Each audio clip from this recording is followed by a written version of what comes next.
বুঝতে পারলে রাহুল চাচা, আজ তো সিনেমা দেখতে যে অনেক রাতে হলো, তাতে আবার ভূতের সিনেমা দেখেছি।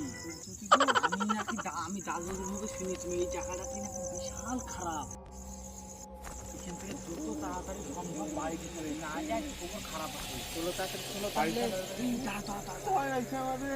ওই দেখো ফ্যানের কিসের আওয়াজ করছে গো, সাদা গেঞ্জি পরে বসে আছে গো। ভালো করে সেফ দিলে চল, তোর পেছনে পেছনে তোর ছোট ছোট। এই শালা চুদির ভাই কে রে? এই শালা চুদির ভাই।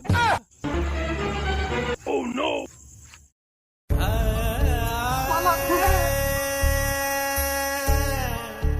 No, no, no, no. কি hore